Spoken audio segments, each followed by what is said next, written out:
The tennis world is ablaze with one of its most compelling rivalries in recent history, Jannik Sinner vs Carlos Alcaraz. These two young phenoms have captivated fans with their explosive talent, relentless ambition, and contrasting personalities. It's not just a battle of backhands and drop shots, it's a clash of mentalities, styles, and momentum. Patrick Mouratoglou, one of the most renowned voices in the sport, recently offered a piercing analysis of this growing saga. According to him, Carlos Alcaraz is the only player capable of truly challenging Sinner. But the caveat: Alcaraz himself remains vulnerable to a range of other opponents. That's not the case for Sinner, whose dominance seems near absolute. This observation doesn't emerge from nowhere. It's built on patterns, performance, and perception. When players prepare to face Jannik Sinner, they know they're in for a war. His precision, his calm, his ability to strike at the heart of a rally, these qualities give him an aura. There's a psychological wall he builds before a single point is played. He's no longer just a promising Italian, he's a red clay war machine, nearly untouchable on his best days. Carlos Alcaraz, by contrast, is electric. Unpredictable. Glorious on one day and strangely absent the next. His highs are transcendent. When he's flowing, he moves like poetry, each shot a stroke of genius. But there are cracks in his armor. He has faltered in matches where he should have cruised. He has let leads slip, occasionally drowned by expectation. This mental fragility is what separates him from the stoic Sinner, at least for now. It's this fragility that makes Alcaraz both thrilling and maddening. Fans hold their breath when he plays, not because they know he'll win, but because they don't. The tension, the tightrope walk, it's theater. But Mouratoglou's point is clear: Jannik doesn't offer that kind of hope to his opponents. Against him, most players feel doomed from the start. That's dominance. The 2025 Roland Garros has brought this rivalry to a head. With each player blazing through the draw, the tennis world dreams of a final showdown in Paris. It's a contrast of elements: fire versus ice, instinct versus calculation, chaos versus control. If it happens, it won't just be about who lifts the trophy, it'll be about who owns the present, and possibly the future, of men's tennis. Alcaraz is aware of the doubts. His team, his fans, even his rivals know he's under a microscope. Every point he plays is judged more harshly, his mistakes magnified.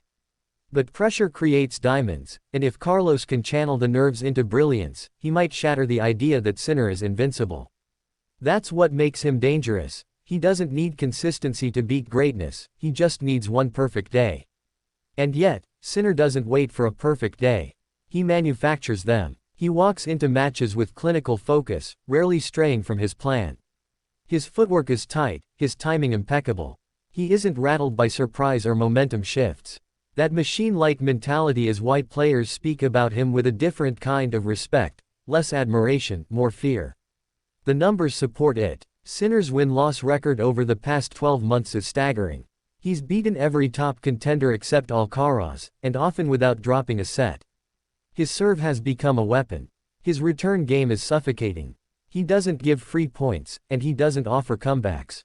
Once you're behind, you stay behind. Mouratoglou's viral analysis isn't just commentary, it's prophecy. He sees what many see but few articulate: that tennis is no longer just about who has the better forehand or serve, but who has the mental scaffolding to endure a season of pressure, expectation, and elite competition. Right now, Jannik Sinner is built like a fortress. Yet, for all the awe Sinner inspires, there's something romantic about Alcaraz's imperfections. He reminds us that brilliance doesn't have to be perfect. That greatness can be volatile. That even the best can struggle. And when he overcomes those struggles, it's not just a win, it's a story.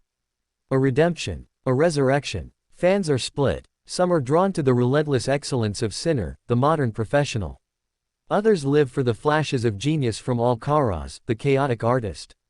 Together, they represent two halves of the tennis soul. Order and improvisation. Power and flair. Consistency and audacity. If the final in Paris is Alcaraz versus Sinner, it won't just crown a champion, it will define an era. It will set the tone for the next 5 years of tennis. It will tell us whether the game belongs to the cold precision of Sinner or the wild, reckless brilliance of Alcaraz. And even if Alcaraz does pull it off, Mouratoglou's warning will still echo.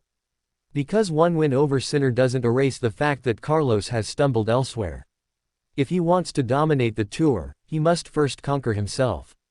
Consistency isn't glamorous, but it's the cornerstone of legacy.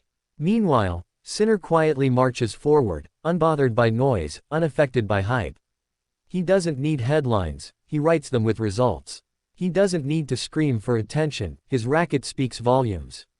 Every match he wins without fuss reinforces his place at the top. And yet, even the most perfect machines have their match. For Sinner, that match is Alcaraz. The Spaniard, with all his unpredictability, has a knack for unlocking doors no one else can even see. His courage to go for the unthinkable, the impossible, the foolish, it's why he can beat Jannik when no one else can. There's beauty in this paradox. That the most disciplined player can be undone only by chaos. That the most feared player can be troubled only by someone who fears nothing. It's poetic. It's primal. It's why this rivalry isn't just a battle of rankings, but of philosophies. And the tennis world watches, spellbound. They don't just want to see who wins. They want to see who dares more.